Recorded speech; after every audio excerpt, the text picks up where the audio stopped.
Warning: the Gel Blaster toy shown in this video could be mistaken for a real firearm. Do not take Gel Blasters into public spaces or it will likely be treated as real by authorities. Gel Blasters are classified as toys in Queensland regulations, however this may be different in your state or territory. Be sure to check your local laws before buying or ordering a Gel Blaster. Also, ensure you use adequate eye protection whenever using Gel Blasters. Stay safe, everyone. So g'day boys and girls, welcome back into the novice shed. Now I'm going to do another Gel Blaster review, just quickly, very quickly this time, unlike every other time I've said it. Before we jump into it, a few things I have noticed, especially with what certain people are saying, is about the length of the videos. 42 to 43 odd minutes is a bit much, even to me. So I am going to do my best to make this one quicker and try and keep things going as I get through to it. I should be getting quicker and quicker, not longer and longer. Although I am also trying to include as much detail as I can. So if you prefer the longer videos, let me know. If you prefer them to be a little shorter, let me know. I'll do what I can to try and trim it either way. But I'll keep going until anyone says if they prefer it one way or the other. So moving further along, we will jump straight to the review for today. And the review today is the HE ACR.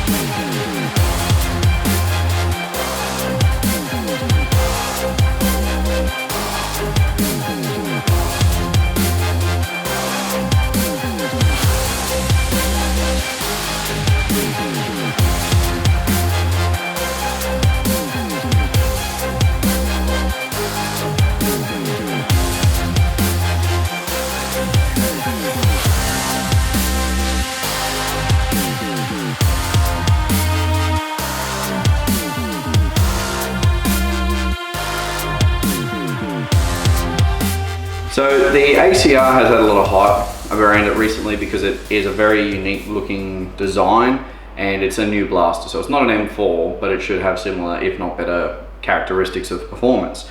So there's a lot of people who have definitely been looking forward to this, including a few of us. Now, I myself, I do like the design. I'm not a fan really of the design of the SCAR because I think it's a bit too tall and bulky. But this one I don't mind because it's a bit more compact, at least on the height wise. It's a bit more wide, so it's a bit of a thick boy, but it's not too bad. So we'll get straight into section 1 and the close-up look. Now I do want to reiterate, this is the HE ACR. I know that Jimeng are going to release an ACR, which they're calling is going to be the Gen 10 box, so we'll see what that actually means when we get our hands on one. But I am going to try and get my hands on one of those as soon as I can, whether that's buying one myself, getting one through a friend, something like that.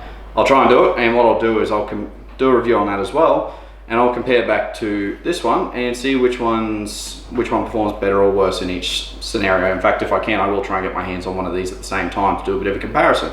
Similar to the MP7, but this time it's going to be different manufacturers. So otherwise, we'll move straight into obviously the close-up look. Now, starting at the business end, you do get a flash hider with this. It's very much like a cage style. Unfortunately, the guy who I borrowed this off, he accidentally broke it the last weekend before he gave it to me, trying to get it off. So you do get one of those with it. It looks interesting. I probably wouldn't run it, but that's just a personal preference. Otherwise, in there you can't really see, you can't really see anything, but the internal barrel is a plastic barrel. In fact, it ends about here-ish somewhere, so it doesn't go all the way. If you're going to put on hop-ups and whatnot, that's the sort of thing you're going to have to take into account. You may have to do something there to make it work because it is quite far embedded into the actual blaster.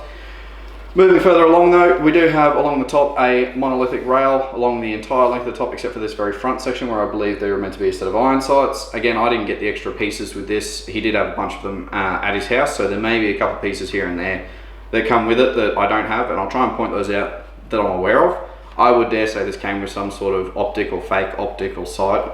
It's just I don't have it, so take that into account. Now there is a quad rail setup in that you have two Picatinny rails, one there on the left and one there, there on the left and there on the right. And they're about your standard sort of length for most of your front end blasters that aren't your M4s. And then you do have one on the bottom which is not quite twice as long as the others on the sides, but still good nonetheless if you want to put torches, foregrips, that sort of thing. Perfect little spot for it. However, you can take those off by taking off a couple of little hex key bolts, and then you do have this actual molded hand grip just here. And it doesn't feel too bad all in all, so it wouldn't be too big a deal. Even if you just took the bottom one off and kept the side ones, you could keep your hand there, it wouldn't be too bad. Personal preference though, as always, is going to be king there, so that's up to you guys. Next thing, we'll move along and we'll have a look at the magwell. Now the magwell is slightly flared on the inside. I'll try and show you that. No, I can't really get a shot on it, but it looks more flared than it actually is, so be careful of that when you're going to use it. Along the top of the receiver, on the left hand side here, you don't really have anything except for your fire selector. Now this is the only switch, so this is effectively going to be your on-off switch as well. Take count of that, so if you plug a battery in and this is up or sideways, it's going to be live. That's the only switch that I can see that you have. This here is just a latch for your mag release. The actual mag release button is on the right hand side. Not only that, but you do have a molded fire select switch here. Doesn't move, doesn't work, it's just there for show. And here you just have the little, what would be the carrier bolt in the receiver on an actual weapon. So on this thing, it's just a piece of plastic. However, they have put an interesting little design into this gearbox connected to the tappet, so that when the tappet pulls back and loads another gel into the barrel, preparing to fire it, this will pull back slightly to about here. So then as you're shooting, and I'll try and show you during some of the footage, this will move back and forward a little bit to give you a bit of that immersions and whatnot. So cool little concept. It's utterly and purely a gimmick. It doesn't actually mean anything, so that's all well and good. Now down to the trigger and the pistol grip. The hand guard, the trigger guard is quite good, goes straight between. However, there is a slight bend there, unlike your M4s, which are generally straight. There is a little switch there, which I believe would be a safety of some kind. It's just molded in, doesn't do anything. The actual trigger is plastic, and it's fairly easy to pull back. It's not a lot of tension on that spring, so that's nice. And you can feel where the actual switch is engaging right at the back there. But yeah, so just be careful on that. You may have a similar issue to a lot of the M4s where plastic triggers you can break.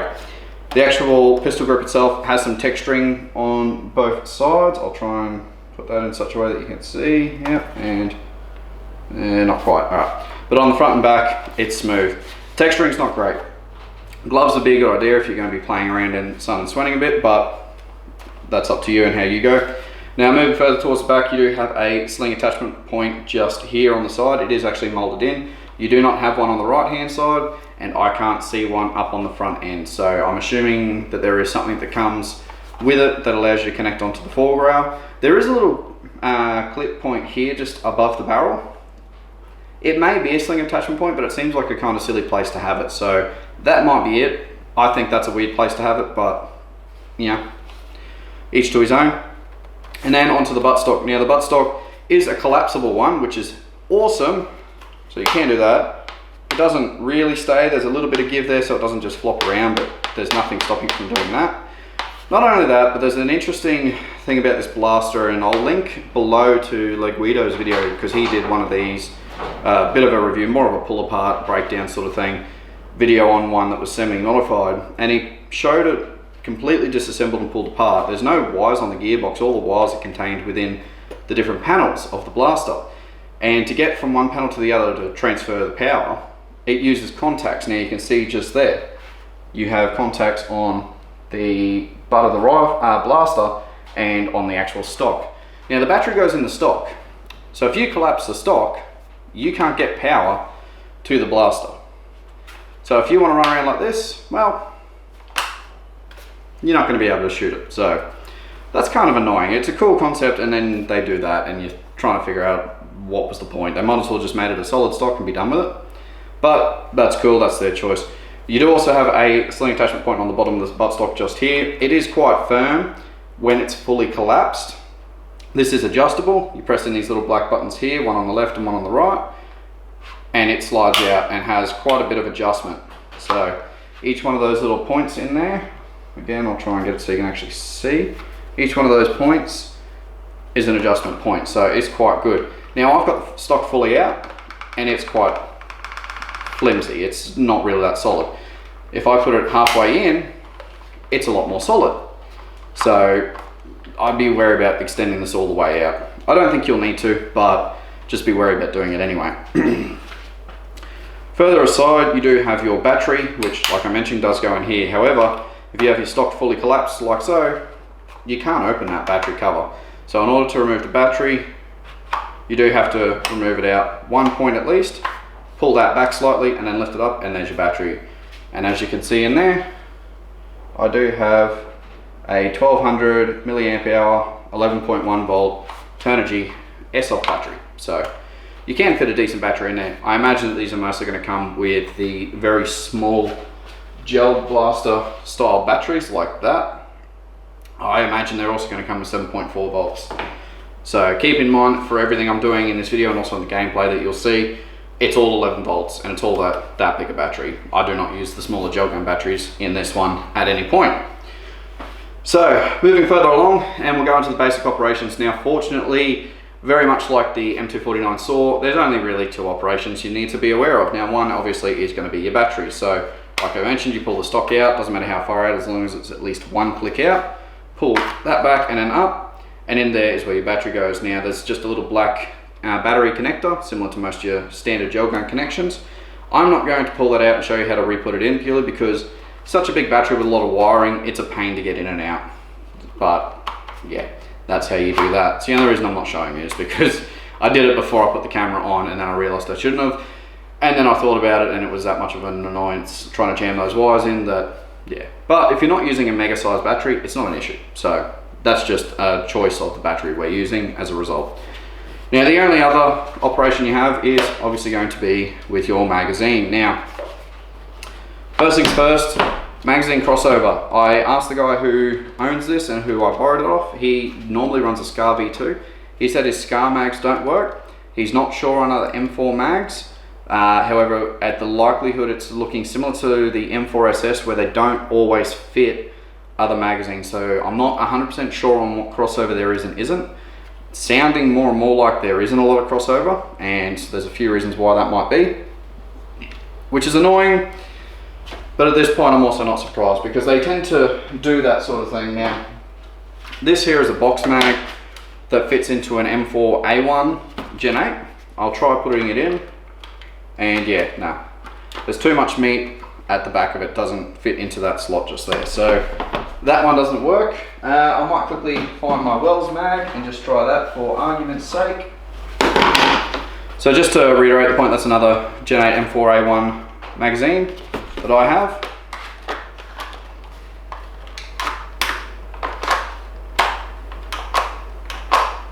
Now that one goes in and it might work, but unfortunately the latch, it's kind of hard to see, isn't clicking over, and that's because that little latch hole just there is too far down compared to on that magazine where it's quite high up, so it's not working. So like I said, I would be very cautious about buying M4 magazines thinking, or SCAR magazines thinking they'll work.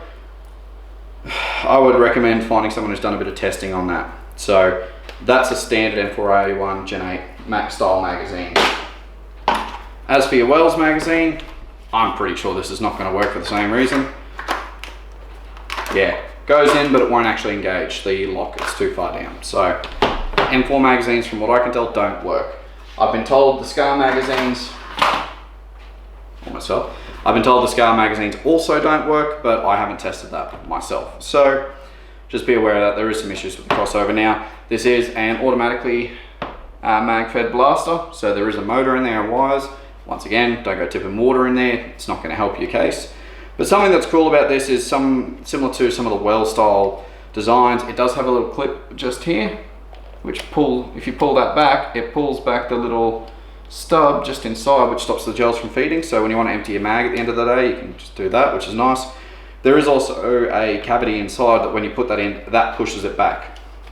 So that way the gels don't just fall out automatically or rely on that magazine motor to push them through, which is nice. It's not a bad touch, but just be aware if you have issues, it might be something they're playing up. Could be a possibility. The other thing I like about this magazine, I've seen some of the SCAR and M4 mags do it, is it has a clear window just here. So if I go and fill this with gels, so as usual, it's a little sticky, but door at the back to fill the magazine, get your awesome little speed loader. It does seem to take quite a few, so it might be standard M4A1 Gen 8 capacity. I would really actually like to do a test of all the different styles of magazines and see what capacity you get from each. If you want to see that, give it a like, comment down below, let me know what you want. because I'm very curious. I might just do that if there's enough interest. Otherwise, I'll just do it myself, just for curiosity's sake. But like I said, with that window, now you can see, well, I can see, it's going to be a bit hard for you because the lighting is not great, unfortunately. That's fully loaded. So that's really nice. I am using hardened oranges for all the tests. So the accuracy test outside in that wonderful sun, the chronograph test we'll get into shortly, all those are going to be with hardened oranges, fresh batch. So be aware of that. I am probably going to play with some milkies later on and just do a bit of a comparison. I'll let you know how that goes. But yeah, so that's what that is. Now, same as any M4A1, put it in, it's now in. I always give one or two quick taps on the bottom just to make sure it's engaged. This one's a bit deceiving because it doesn't take much effort to go in and it's locked in. So to me, initially I kept getting confused if it was actually locked in or not, but it is, so be aware of that. I don't know if that's just this one because it's been used a bit, or if they're all like that. Obviously your mileage may vary. So there is, I did tell a lie earlier, there is one more operation on this thing, which is cool and a thing that all these blasters really should have at this point, but they still don't. Now that's just here. Now normally on this you get a little clip that connects into there, and that would be a little charging handle on an actual thing. For this one, what it does, it's only plastic and flimsy, so don't go too aggressive with it. Similar to the SCAR V2 I've been told. That's a priming handle, so mag prime. That's always nice. Now we're ready to go. Simply flick your fire select off safe, which is otherwise off, onto either single or automatic, and you're now good to go. Done. So we're now live. A couple of quick points before we move on to the next bit. I don't mind the color. I'm not really usually a fan of tan blasters, so I would probably paint mine. I do find it interesting because the magazine's obviously made in a different factory. It's a very different color type of tan to the normal blaster body. But yeah, it's nice. I dig it.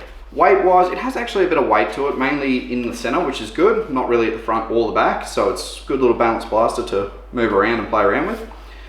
I probably wouldn't put a foregrip on it because I would just hold it like that. I'm very much a close in hold on my blasters, but that's obviously a personal preference. And yeah, like, it looks nice and it feels solid. Like, this thing is actually pretty well built. The buttstock, a little annoying, but that's about it. So this thing is actually quite a good little blaster. It feels good anyway. So what we'll do, we'll stop fornicating with arachnids. I'll get out the chrono. We'll jump into section 3 with the chrono testing and the accuracy, and we'll see how this thing performs. Stick around. Alright, so usual thing, make sure you're wearing adequate eye protection whenever you're using your gel blasters. Now I have run half to a full magazine through this already just to try and clear it out, make sure it's lubricated up, that sort of thing, purely so that there's no potential holdups or issues there. So what I'll do first, I'll try and semi-automatic, just get a few shots and see if it's consistent or not. I have noticed, I have noticed that occasionally it will shoot 2 or 3 gels on the semi-auto, which is strange, but not too big a deal or a deal breaker.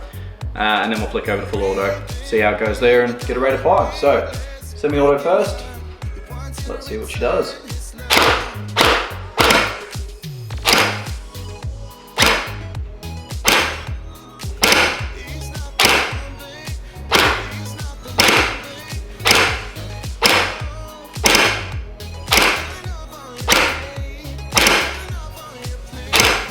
Alright, so we are getting occasional timeouts because it's a bit hard to aim this sometimes and I'm a bit crap with that sort of stuff.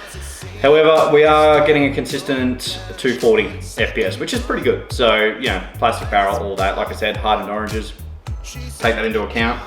I might, if I'm interested later on, just run a couple of milkies through, see how it goes, but we'll flick over. You probably noticed a couple of times every now and then it is clicking into and doing 2 or 3 shots as opposed to just a single shot. So be aware of that. There is also another issue with this blaster. I noticed it playing last weekend, and I'll try and highlight it again later on. And that when you pull the trigger, there seems to be like a 0.2 or 0.5 second delay between the trigger switch being pulled and the actual motor firing. Now, I don't know why that is. It could be the potential that all the contacts that it has to go through to get there. It could be the MOSFET, which is located just in the bottom of the pistol grip here. Be aware of that. Long term, that may be an issue due to heat. I don't know, but I know that the M4SS had similar issues with the fire select switch, so just be aware of that one. It should be fine, seems to be by all accounts so far, but it is fairly new. But yeah, I'll try and highlight the trigger delay issue later on in a bit of slow-mo, and just to highlight it. I don't know why it's doing it, it's weird to me. So yeah, anyway, I have noticed that a few people didn't realize it was a thing until I pointed it out to them, and then on the game field, and then they tried it and they noticed it. It's like playing a first-person shooter with a little bit of lag, enough to be annoying. That's what it feels like. But anyway, we'll get into full auto.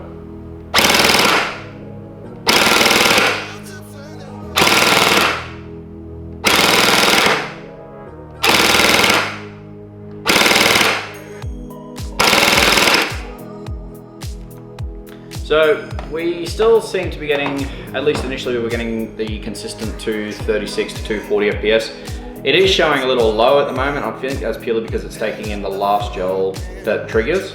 And I think that might be causing an issue there. I don't think it's actually dropping that much FPS over full auto. I just think that's a screw around with the last gel firing, because that's all this Chrono measures. So if you fire multiple gels, it's only going to measure and show you the speed of the last one. I'm hoping to get in better Chrono soon where it shows all the shots, so you can see a bit more over a spread, but until I do, I'm sort of limited. Now the rate of fire seems to be getting 30 to high 20s. I think that's consistent with this battery and the way it's sounding. Ignore that 60 that's up there at the moment, that's nowhere near true. So yeah, all in all, not bad for a standard blaster. Fairly consistent. I think it's on par with like your M4 SS, and even the AK-47V2 was doing standard, so not bad. Yeah, could definitely benefit from some modifications, but otherwise, and you would have noticed the little recoil thing. Yeah, sorry, I just shot my garage door. Yeah, other gimmick, does nothing, just looks interesting. So, alright, we'll jump out in the sun, we'll do the rest of it. So this time, just to try and make things a bit easier, I'm going to do 10 meters and 20 meters, and then we'll do the mag empty. As mentioned, all of these are done with an 11.1 volt battery.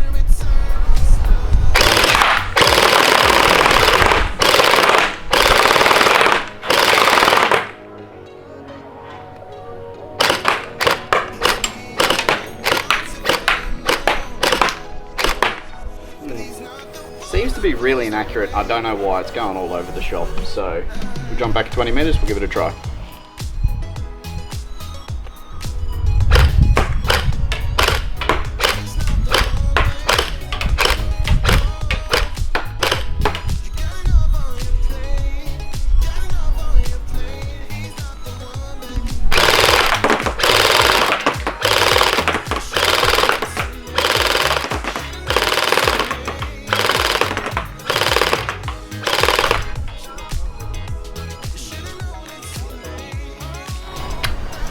Alright, mag empty test.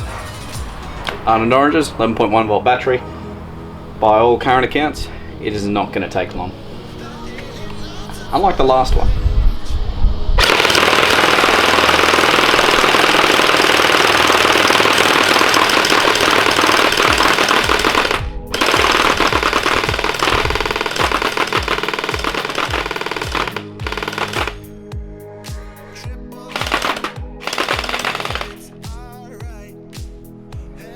Take long to empty, but something I did notice is that this magazine seems to have trouble keeping up with the feed of this rather large battery, so it may actually be worth only running a 7.4 volt battery. I'll leave that up to you guys to decide. I found that when I was playing, the best way to play with this is short, concise bursts. Don't do full auto like that, it just doesn't work. And when you do it that way, the magazine doesn't have problem keeping up. Something though I have noticed quite a bit that a lot of them, the dispersion is that wild going around that I think a few of them are actually hitting the end of this and bursting on the way out of the barrel. Kind of disappointing, to be honest. It seemed to be running better than that at the field, but we'll see how it goes in the gameplay later on. I've got a few more games later this afternoon, so see how we go. And otherwise, fairly standard. Alright, so I've just come back inside from the mag empty test. I'll show you this trigger delay issue I'm talking about now. I'll put it in single shot now just to showcase something.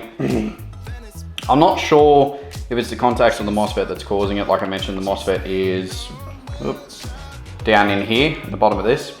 Check out the logo of this video and you'll see exactly what I'm talking about. But I've got it on single fire now. The battery's still live, so for example, it'll fire. However, I've also got the camera running at 120 frames per second, so I can slow this down, and I'll try and slow it down and show you an actual time delay. But just to prove to you that I'm not bullshitting, basically, I'm going to pull the trigger really quickly and see if I can get it to not fire.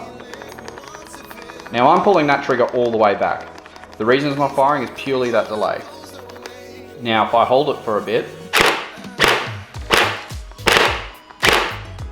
my finger is definitely stopping on the back of the trigger all the way back before the gearbox is firing.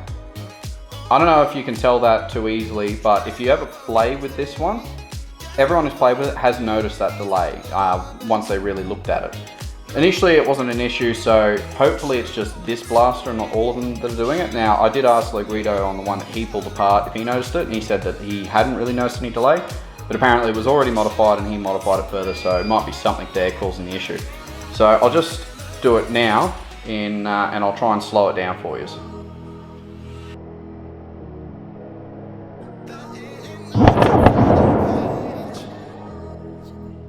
So if I managed to get that right, you would have been able to see exactly what I'm talking about, and I might actually be able to give you a timer on the sort of delay. It's not a deal breaker, it really isn't. The blaster still seems to be fine in most other respects. However, it does sometimes feel like you're playing a game with a little bit of lag. And when I was out playing with this in the first game last weekend, that was really annoying and made me miss a few people. So that was kind of a bit of a heartbreaker for me. But we'll see how it goes later on today. I've got a few more games out at the Calliope field. We'll see how things go. Keeping in mind that, like I said, I cannot confirm if it's a problem with all of these blasters or if it's just this one. So just be aware of that. Otherwise, it's still fine. It's not a deal breaker. It's just something that you'll probably notice throughout your games. So far the ACR is turning out to be quite a good little blaster. The trigger delay issue is annoying, but it's not, like I mentioned a few times, it's not a deal breaker because once you get used to it, it's not really all that big a deal. More of an annoyance, and probably the only real thing I have holding this blaster back. The accuracy is definitely annoying, but it's nothing I haven't dealt with, and I reckon with an alloy barrel that's a bit longer on a hop up, you could probably overcome this without too much drama. Definitely check out Guido's video because I'm pretty sure he goes and replaces the barrel as well. That'll be linked below. Now, moving further along, we'll jump into the gameplay. Now, you've got a couple of videos coming up here. The first one from some games we did out at our little field, and the last two are just from some games at Calliope field that you might have seen in some of the other videos snippets, but these are the full games. So I hope you guys enjoy and enjoy watching this blaster in action.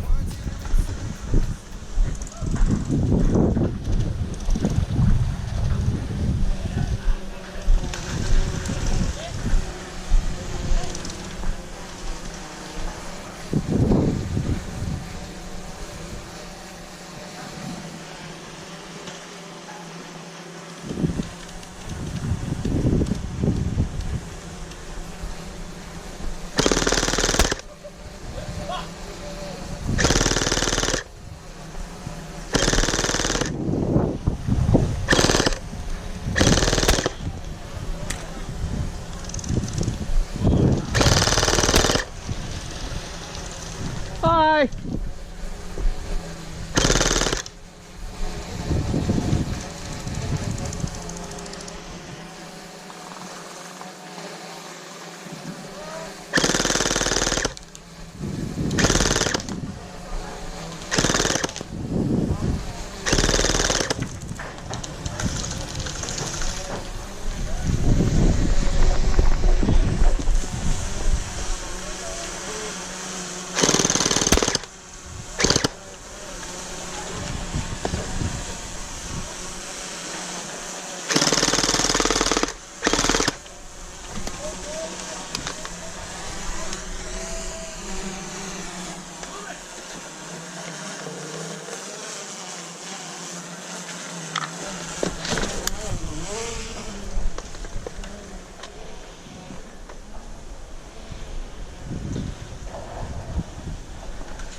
Hi.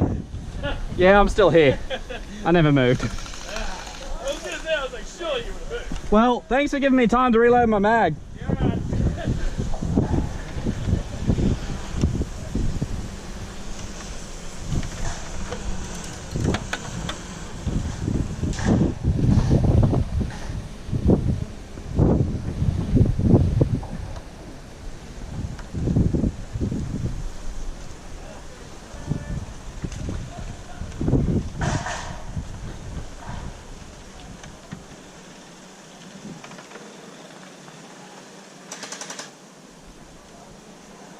They're not moving.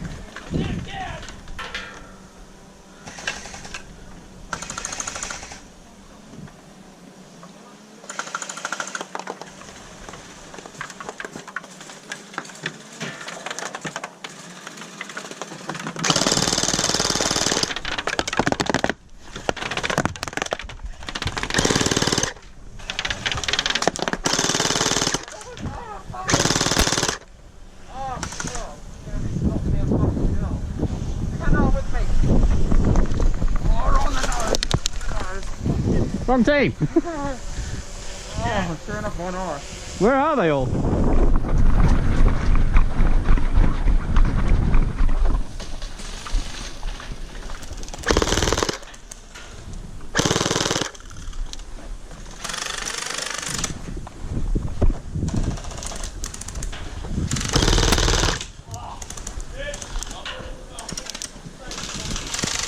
Whoa, that was close.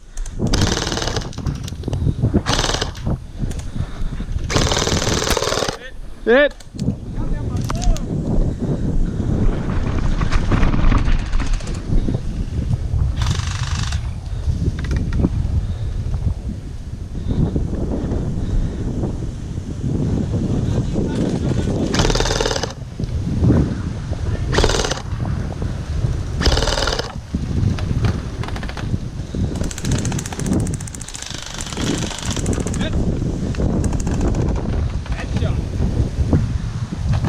I saw you drop your mags as you ran over.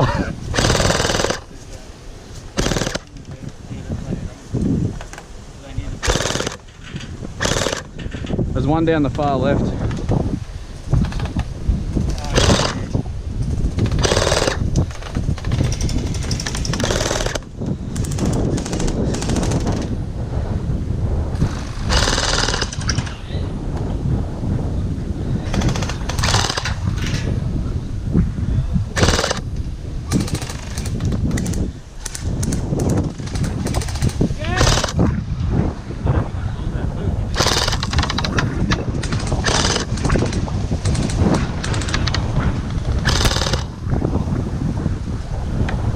Try two can play that game.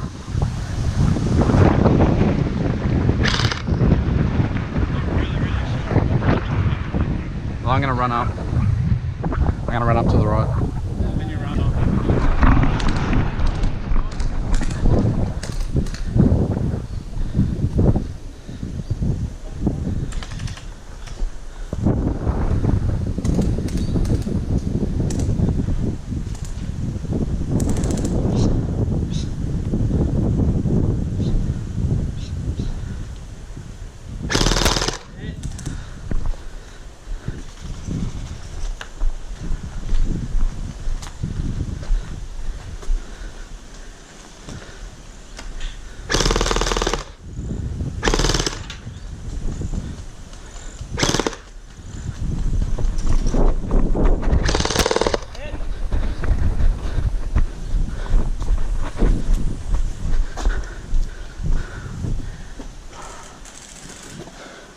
I've got no ammo.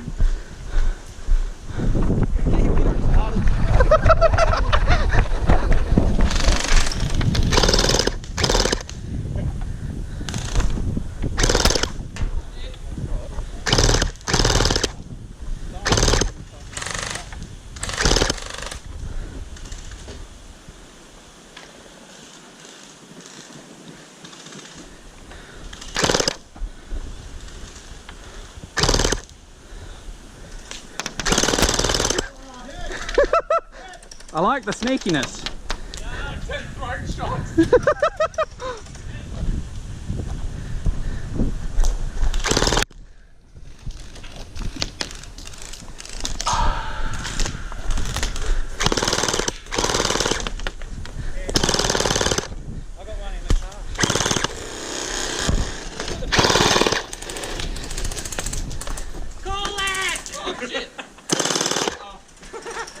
That sounds like burning, Dan.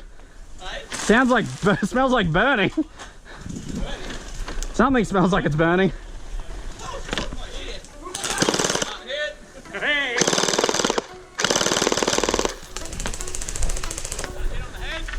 Did he get the head? Righto. Fair enough.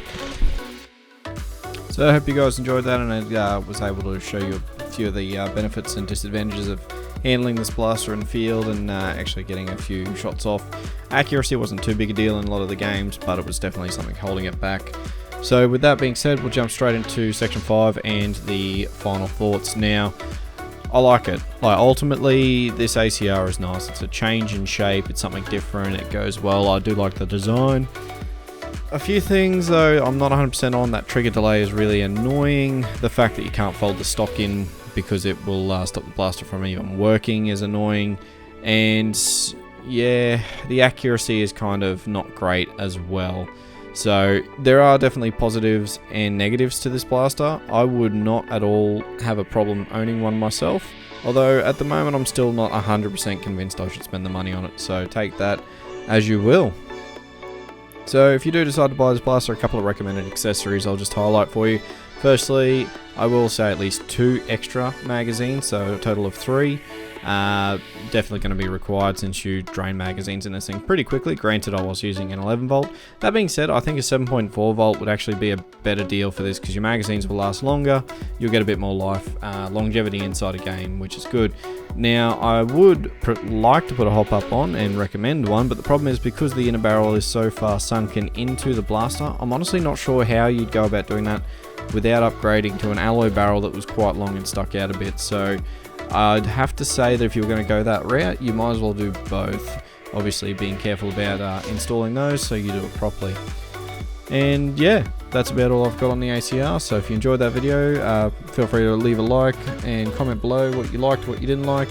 Share the video, let people know. And not only that, I do have some cool stuff coming soon, thanks to Brad at Armored Heaven, and I am also in the middle of building my new studio, so hopefully that'll be done soon. Either way, the next video will be including that and a whole bunch of extra new equipment I'm getting, just to try and make everything better once again. So looking forward to that. Hopefully it won't be too far away, and I'll catch you next time.